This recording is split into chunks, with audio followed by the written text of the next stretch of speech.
Hey guys, in today's video, we're going to be diving into the wild life of King Henry VIII. We're not just revisiting the same old stories of his marriages, we're diving into the odd, the forgotten, and the downright bizarre details of Henry's life. From the strange medical conditions that may have fueled his paranoia, to the luxury items he hoarded in secret, to the unusual ways he entertained himself when he wasn't reshaping the very future of England. These are the facts about King Henry VIII that history class never told you. And by the end, you may find that this larger-than-life king was far stranger and more human than you ever imagined. But before we begin, if you enjoy this video, please consider giving it a like and subscribe. Get in your comfy place, and let's get started. When you hear the name King Henry VIII, you probably picture the overweight monarch glaring from his famous portraits, a tyrant with a trail of 6 wives, 2 divorced, 2 beheaded, 1 gone, and 1 who somehow managed to outlive him. But that version of Henry is only scratching the surface. Behind the crown was a man whose life was stranger than any drama written about him.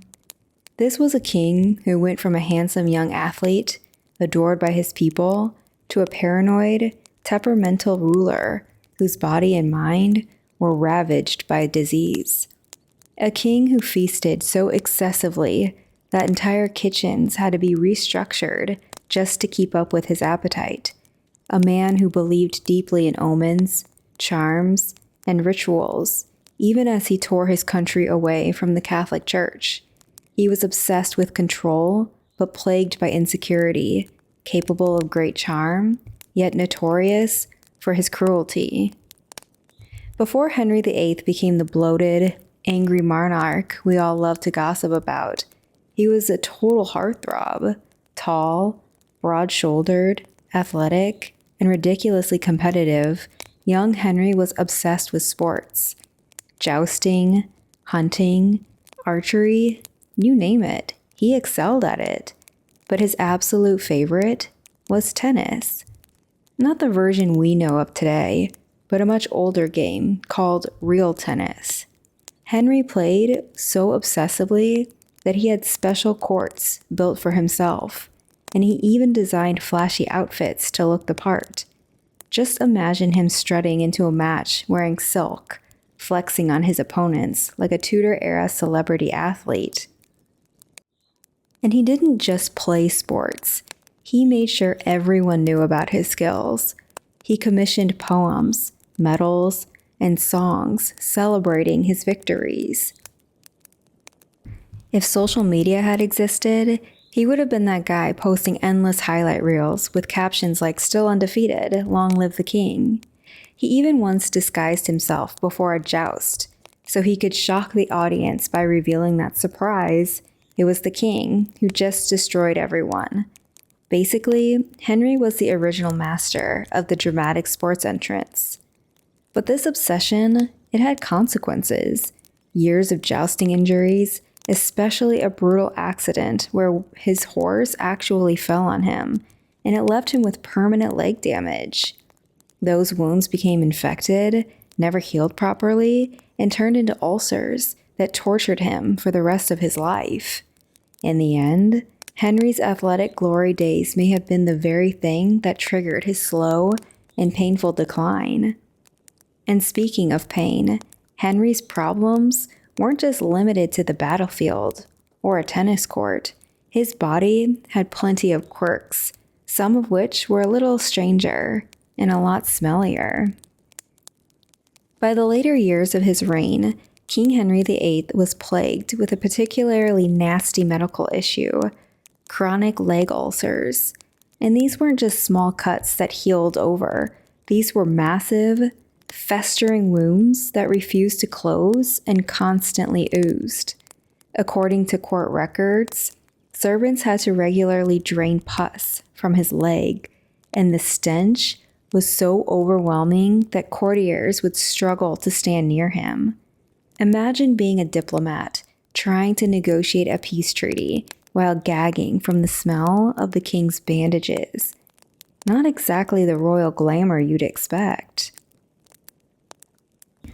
Some historians even suggest his famous mood swings and paranoia may have been worsened by the constant agony of these ulcers. Pain and infection would have left him irritable, short-tempered, and quick to lash out. So when Henry ordered executions left and right, it wasn't just politics. It may have also been the frustration of living in constant discomfort. But here's the kicker. Henry didn't exactly help himself. He kept his appetite for rich foods long after his body could handle them. We're talking roasted swan, endless beef, gallons of ale, and pastries stuffed with sugar. This diet worsened his weight, slowed healing, and fueled his health problems. By the end, he was so heavy and immobile that special mechanical devices had to be built just to move him between rooms. The once sporty king had literally eaten himself into misery. And while that's a grim picture, Henry's unhealthy habits weren't just about food. He also had some unusual tastes when it came to collecting things you definitely wouldn't expect a king to obsess over. When you think of the king's possessions, you probably imagine priceless jewels, glittering crowns, and massive estates. And Henry, yeah, he had all of that, of course.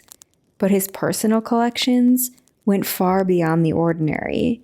Henry was, in many ways, a hoarder with a crown. He owned over 50 palaces, which was more than any English monarch before or after him, and each was filled to bursting with luxuries. But it wasn't just palaces. Henry had a bizarre obsession with clothing. At the time of his death, his wardrobe contained over 2,300 outfits, each made from the finest velvets, silks, and furs. That's not including accessories like jewel-encrusted gloves, golden spurs, and custom-made shoes. And here's the funny part. Henry grew so large towards the end of his life that he couldn't even fit into most of these extravagant outfits. It's like buying an entire designer store, then spending the last decade of your life in sweatpants. But Henry kept collecting anyway, as if surrounding himself with luxury somehow made up for the physical decline that he couldn't escape. And it didn't stop at clothes either. He was a fanatic for musical instruments, owning hundreds of recorders, lutes, and organs. Henry was so musically inclined that he even composed songs himself, including a piece called Pastime with Good Company, that became a Tudor-era hit.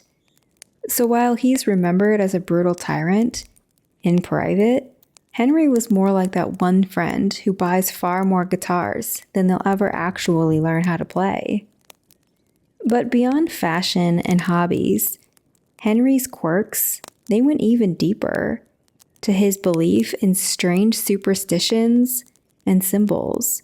And for a king who broke with the Catholic Church, he sure put a lot of stock in charms and omens. So for a man who ripped England away from the Catholic Church and declared himself supreme head of the Church of England, you might assume Henry VIII had no time for superstition, but that couldn't be further from the truth. Beneath all the bluster and bravado, Henry was deeply suspicious of omens, charms, and prophecies. He would consult astrologers about important decisions, and he collected lucky trinkets and talismans, little objects he believed had protective charms. And then there were the dreams. Court accounts say Henry sometimes interpreted his dreams as warnings from God, especially when it came to his marriages. When Anne Boleyn supposedly miscarried a deformed child, Henry was convinced it was a sign that God disapproved of the union. That fear and superstition fueled his decision to have her arrested and executed, conveniently erasing the problem of a wife who had not given him a son. It's almost ironic.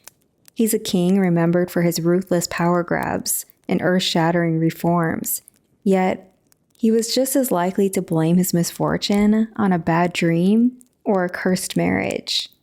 And if you think that sounds odd, wait until you hear about the other strange beliefs Harry had about his body. Henry VIII was, in many ways, a medical hypochondriac. He was constantly paranoid about illness, and because the Tudor world was crawling with strange cures and dubious remedies, Henry became a walking pharmacy of weird treatments. He personally owned a book of medical recipes filled with bizarre concoctions that promised to heal everything from headaches to plague. Some remedies involved ground pearls, others used crushed gemstones, and many relied on herbs mixed with wine.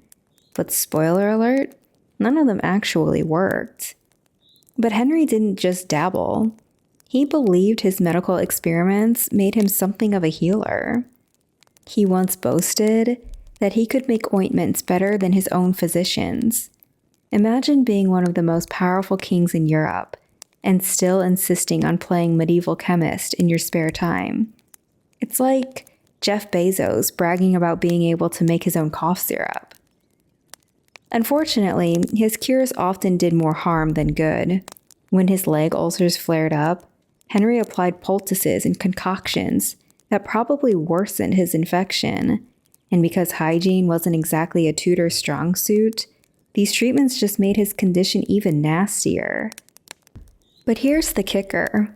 Despite all his obsession with health, Henry never realized that the biggest threat to his well-being was sitting right at his dinner table. We all know Henry was a big guy by the end of his reign, but what's less known is just how staggering his daily diet was. A typical meal for Henry could include entire swans, whole roasted peacocks, mountains of beef, mutton, pork, pies stuffed with venison, and enough ale to drown a small village. And keep in mind, this was just a normal day, not a feast. The royal kitchens at Hampton Court had to employ over 200 cooks, bakers, and servers to keep up with his appetite. They roasted meats on massive spits, baked fresh bread every morning, and brewed ale in enormous barrels. One contemporary account claimed the court consumed over 1,000 animals in just a few months. Henry wasn't just eating like a king. He was eating like 5 kings at once. And sugar? Oh, he loved it.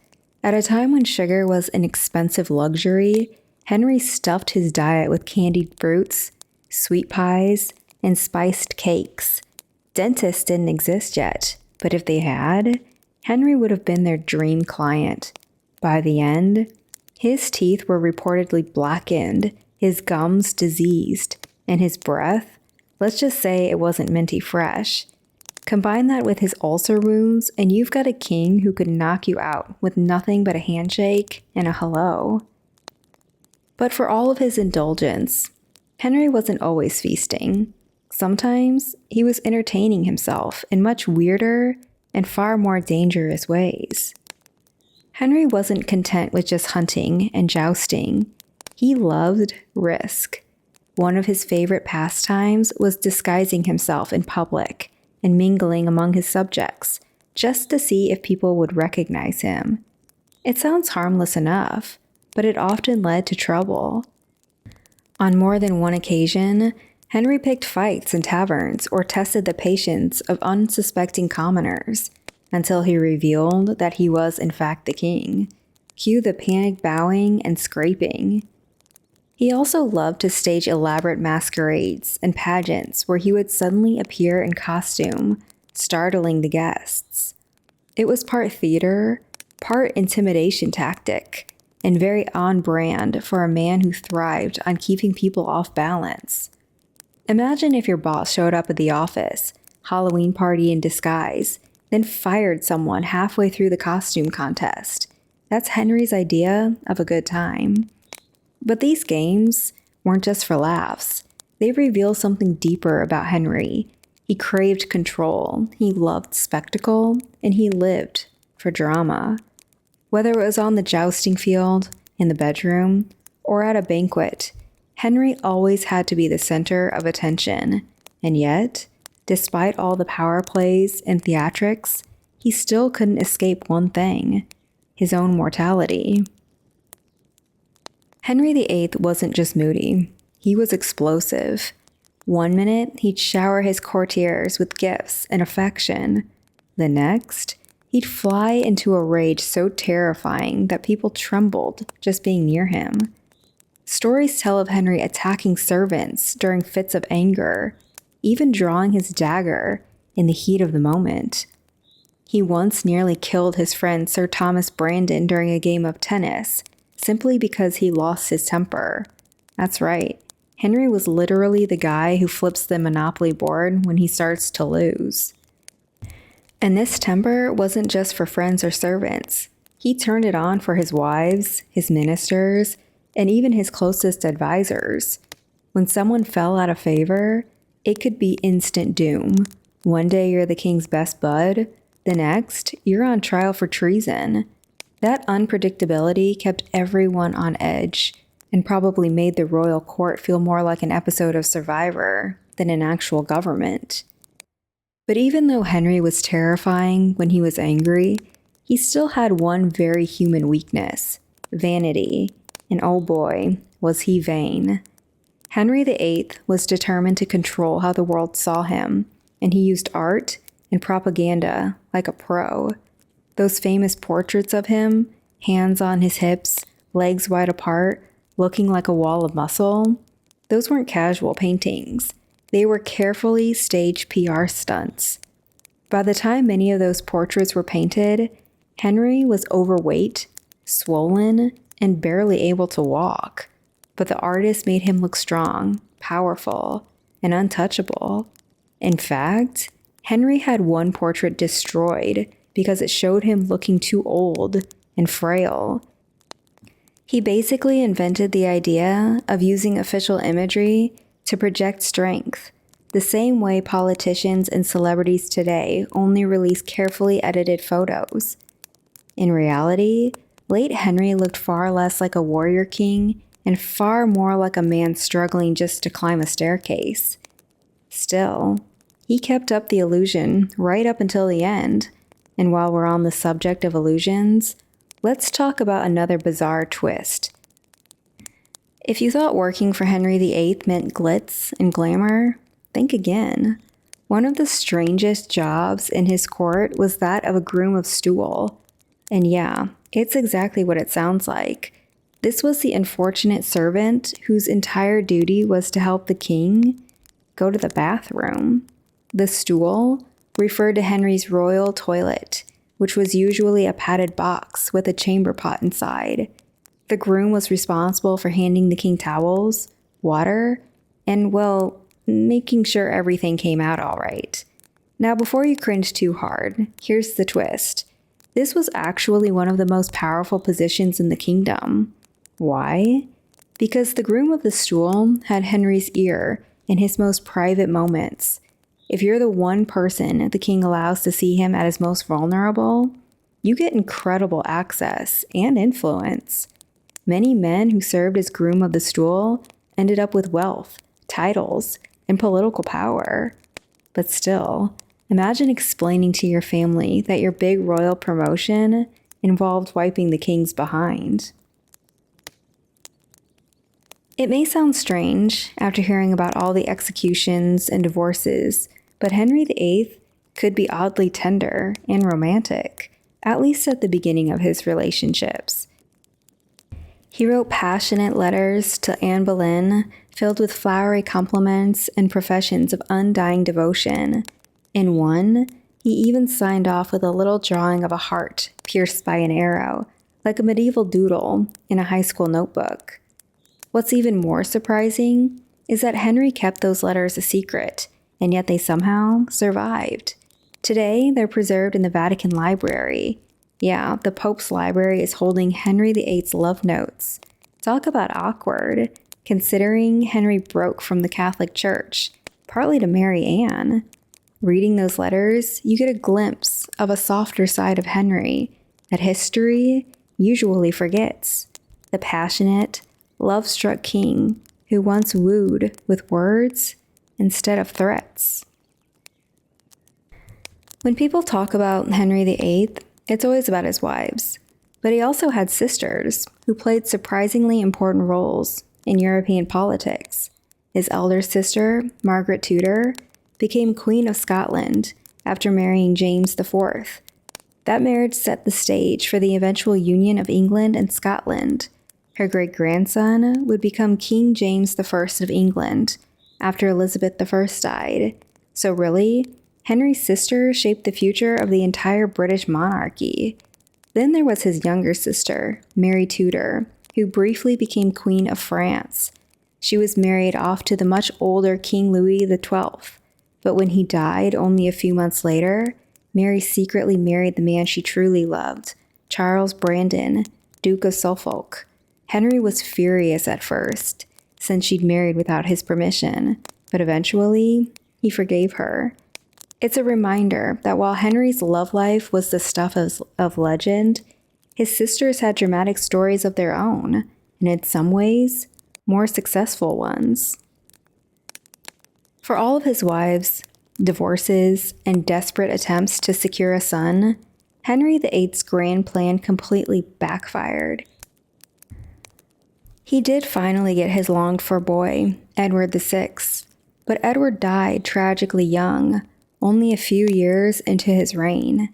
After that, Henry's daughters took the throne, one after another. First, Mary I, and then Elizabeth I, the legendary Virgin Queen. Elizabeth's reign was glorious, but she never married and she never had children. And so, with her death in 1603, the once mighty Tudor dynasty came to an abrupt end. All the drama, all the bloodshed, all the marriages and executions, none of it gave Henry what he wanted the most, a lasting line of Tudor heirs. Instead, the crown passed to the family of his sister Margaret, uniting England and Scotland. So the great irony of Henry's life is that for all his obsession with controlling the future, his own family line fizzled out just a generation later. It's almost poetic.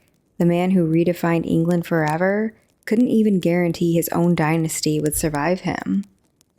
And for a king who lived such a dramatic life, it's no surprise that ghost stories soon surrounded him after death. Rumors swirled that his spirit haunted Hampton Court Palace, wandering its long halls at night. Servants claimed to hear heavy footsteps echoing through the corridors, even when no one was there. Some said his spirit was restless because of the violent way he treated his wives and enemies, cursed to pace forever through the very palaces where he once ruled. So when we take a step back and look at Henry VIII, he wasn't just the king with 6 wives. He was a sports-obsessed show-off, a smelly patient, a compulsive hoarder of palaces and outfits, a superstitious believer in charms, a wannabe doctor, a king who ate like 5 men all at once, and even a hopeless romantic who scribbled hearts in love letters. His sister shaped European politics, his personal toilet attendant became one of the most powerful men in England, and after all of this, his dynasty still collapsed with Elizabeth I. Henry VIII was a tyrant, a performer, a romantic, a bully, a patient, and above all, a contradiction. He wanted to control everything, yet in the end, he couldn't even control his own legacy. And maybe that's why we're still so fascinated by him today, because for all of his power, he was still human, a strange, flawed, unforgettable human. And by now it's clear that Henry VIII was a man of extremes. He lived larger than life, feasting like a king 5 times over, hoarding palaces and jewels, dabbling in medicine, demanding constant entertainment, and burning through marriages as though they were disposable. But every indulgence, every injury, every quirk and obsession eventually caught up with him. The athlete who once dazzled crowds at the joust was left crippled by infected leg wounds. The young charmer who wrote love letters became a paranoid tyrant, plagued by pain and bitterness.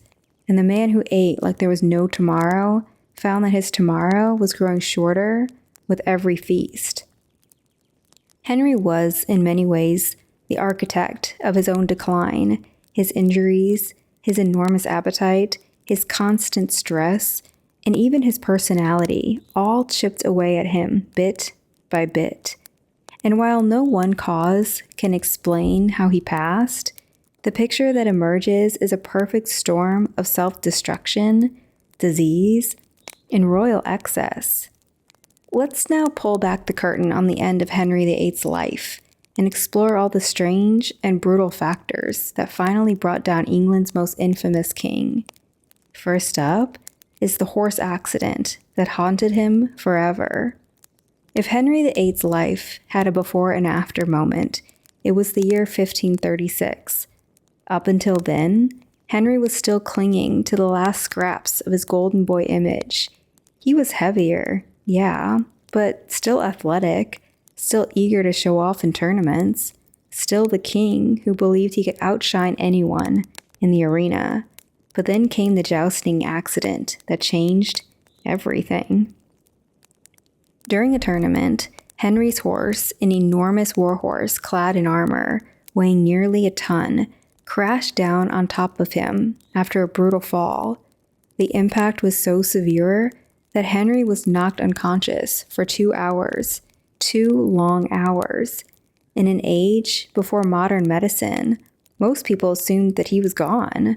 Courtiers panicked, the succession was uncertain, and for a brief moment, England teetered on the edge of crisis. When Henry finally woke up, it was almost a miracle, but it was also the beginning of his decline. The accident left him with severe leg injuries. His muscles and bones never fully recovered, and the damage created chronic ulcers, open, festering wounds that refused to heal for the rest of his life. These weren't just painful, they were debilitating. The once sporty king who could leap onto a horse in full armor, now he needed help just to walk. The wounds constantly had to be drained and cleaned, and the stench was reportedly unbearable. Just think about it. The King of England, surrounded by courtiers and nobles, smelled like a rotting wound everywhere he went. But the physical injuries were only half the story. Many historians believe the accident also caused a traumatic brain injury. Henry's personality after 1536 took a sharp, disturbing turn. The charming, charismatic ruler, he became moody, paranoid, and terrifyingly violent. Friends and ministers who had once been safe from suspicion suddenly found themselves executed. His temper grew explosive, he became paranoid, and his decision-making became erratic. In other words, Henry VIII after 1536 was not the same man as Henry VIII before 1536. And in some cruel twist of fate, the accident happened the very same year that Anne Boleyn miscarried a son. Henry, already shaken from nearly dying, saw the loss of his male heir as a divine sign against his marriage. Within months, Anne was arrested and executed, so that one horse accident didn't just wreck Henry's health. It may have altered the course of English history. And from that day on, Henry was a king at war with his own body. Every step was agony, every wound a reminder of his broken past. And every day he seemed to drift further away from the golden athlete he once was. In truth, it wasn't an assassin, a rebellion, or a foreign army that first defeated Henry VIII. It was his own horse. Henry VIII's love of food wasn't just a bad habit. It was an all-consuming lifestyle. By the time he hit middle age, it wasn't just like eating like a king. He was eating for 5 kings, 3 dukes, and an entire royal hunting party. We're talking roasted swans, whole peacocks, served with their feathers reattached for dramatic flair, mountains of beef, endless pies stuffed with venison or pork, gallons of ale, and sugar-packed treats on top of it all. Tudor England's kitchens practically existed just to keep up with Henry's appetite. At Hampton Court, the royal kitchen stretched across 36 rooms and employed over 200 cooks, bakers, and brewers. They had to slaughter entire herds of cattle and sheep just to keep the royal pantry stocked. Barrels of ale were brewed daily, and the staff baked over 1,000 loaves of bread a day because God forbid the king ran out of carbs. It was basically the world's first industrial food operation, all centered on one man's stomach. And the effects were catastrophic. By the time Henry was in his late 40s, the once athletic king had ballooned to somewhere between 300 and 400 pounds.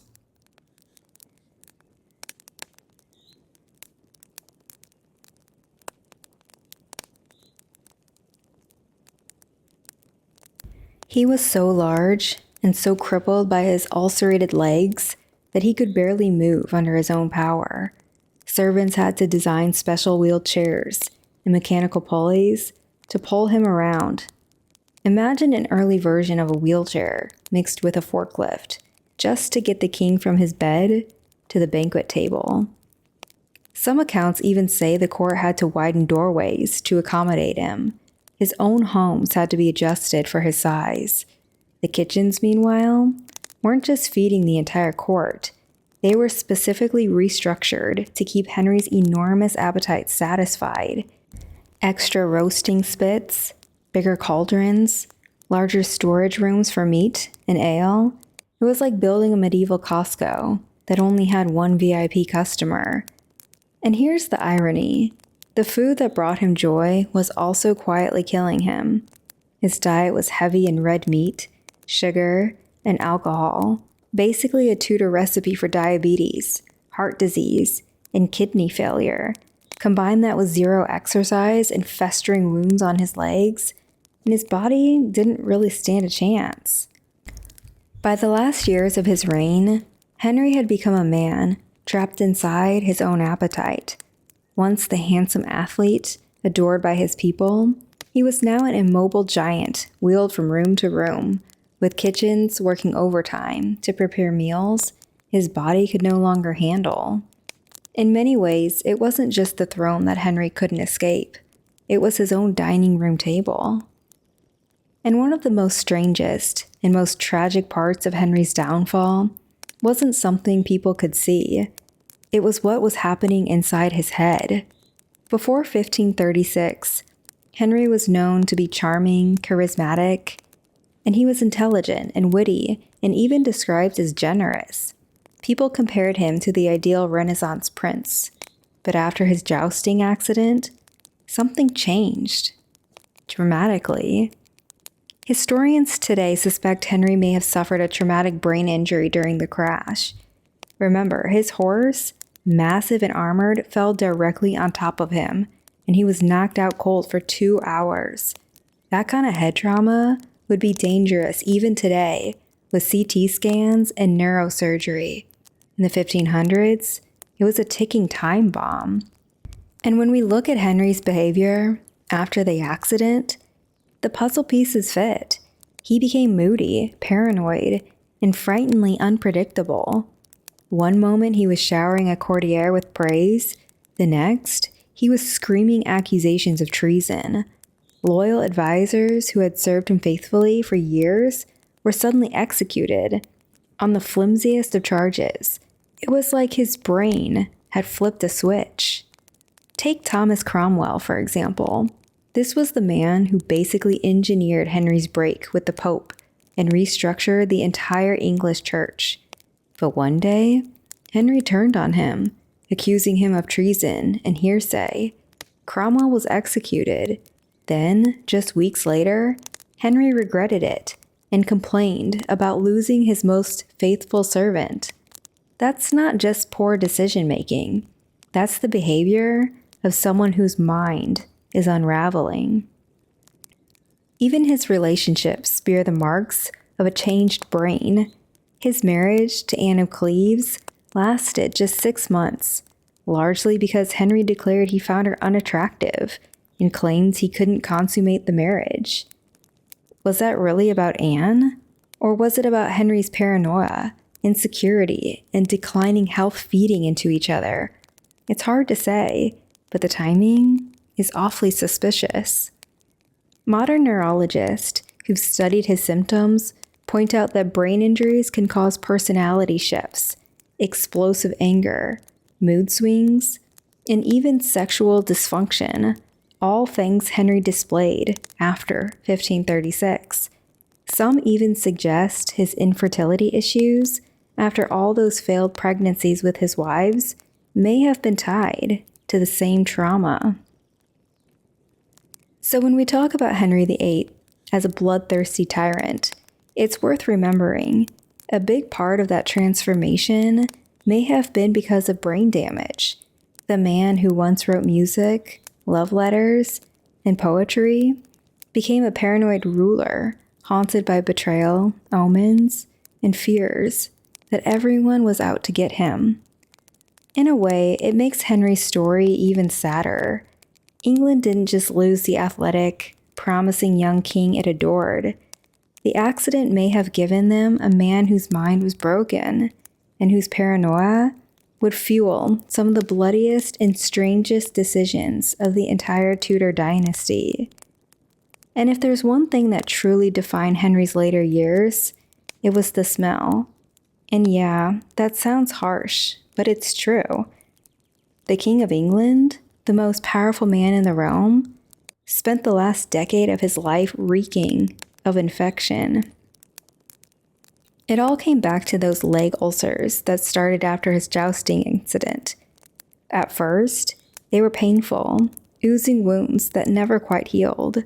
But as the years went by, they became monstrous, huge, festering sores that constantly leaked pus and blood. His servants were tasked with draining them daily, literally squeezing the king's wounds to relieve the swelling. Some records even mentioned pus spurting out when the ulcers were pierced, which is about as far from royal dignity as you can get. And the smell? It was reportedly unbearable. Courtiers dreaded being near Henry when his wounds were uncovered. Imagine trying to discuss politics while gagging from the odor of rotting flesh. One ambassador wrote that it was impossible to ignore. The king's presence was quite literally nauseating. And yet, nobody could complain, because one wrong word and you could lose your head. So everyone had to pretend nothing was wrong, while Henry stank up the throne room. And if that wasn't bad enough, the treatments were medieval nightmares. Without antibiotics, doctors relied on hot irons to cauterize the wounds, burning the ulcers closed in hopes of stopping the infection. Just imagine the pain. And it didn't work, of course. The ulcers always reopened, and the cycle of pus, draining, and burning started all over again. Some historians suggest the infections may have gone deeper than the skin. If bacteria entered his bloodstream, Henry could have developed sepsis, a life-threatening condition that attacks the organs. That would explain his rapid decline in energy, his constant fevers, and his unpredictable mental state in his final years. So while Henry was busy ruling a kingdom, leading wars, and terrorizing his court, his own body was betraying him in the most humiliating way possible. And here's the cruel irony. The man who demanded everyone bow in awe was being slowly destroyed by something as simple as a wound that wouldn't heal. In short, Henry VIII didn't just look scary at the end of his life. He smelled scary too. Now, as if festering ulcers, obesity, and possible brain trauma wasn't enough, there was another silent killer gnawing away at Henry VIII: stress. And when you're the King of England, the absolute monarch whose every decision could spark war, or rebellion, stress isn't just a little tension headache. It's the kind of pressure that can age you a decade in a year. Now, let's start with the obvious. Henry was responsible for breaking England away from the Pope and the Catholic Church. That wasn't just some minor policy change. It was a seismic, religious revolution that shook all of Europe. Suddenly, half his subjects thought he was God's chosen reformer, and the other half thought he was a heretic who doomed England to hell. That's not exactly relaxing. Then there were the wars. Henry spent huge sums fighting France and England, and every defeat gnawed at his pride.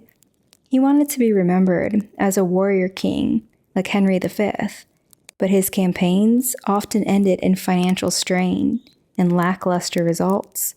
And nothing says stress like bankrupting your kingdom while still not getting the glory you wanted. At home, he faced constant rebellion. The Pilgrimage of Grace in 1536, sparked by anger over his religious reform, saw tens of thousands of his subjects rise up in protest. That shook Henry deeply. If your own people are willing to march against you in the tens of thousands, it's hard to sleep soundly at night. And of course, there was the never-ending soap opera of his marriages. 6 wives, multiple annulments, divorces, and executions. Harry spent half his reign obsessed with producing a male heir, terrified of leaving England without a strong successor. That obsession drove him to destroy marriages, alienate allies, and even execute women he once swore he loved. That kind of personal turmoil isn't just stressful, it's corrosive. All of this, combined with his health problems, created a perfect storm. He was in constant physical pain from his ulcers, weighed down by the guilt of ruling through fear, and tormented by the fear that his dynasty might collapse without a son. Stress like that doesn't just make you cranky, it wrecks your heart, weakens your immune system, and accelerates decline. By the last years of his reign, Henry was a king haunted by his own shadow. Every rebellion, every betrayal, every failed war piled on top of the physical agony he carried with him daily. He lashed out more, trusted less, and grew increasingly paranoid. The man who once embodied the vigor of England now sat bloated, broken, and terrified that his world was crumbling around him. In the end, it wasn't one single thing that ended his life. It was all of it.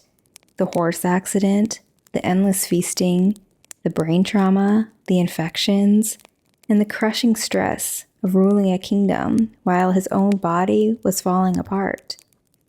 The mighty monarch, who had once seemed invincible, died a sick, exhausted, and paranoid man at just 55 years old.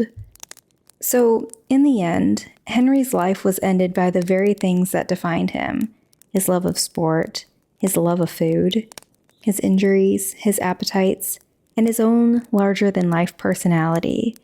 The man who wanted to conquer time itself couldn't conquer his own body. And maybe that's the strangest fact of all. The most powerful man in England, who changed history forever, was brought down not by armies or assassins, but by a bad diet, a bad accident, and some very, very bad legs.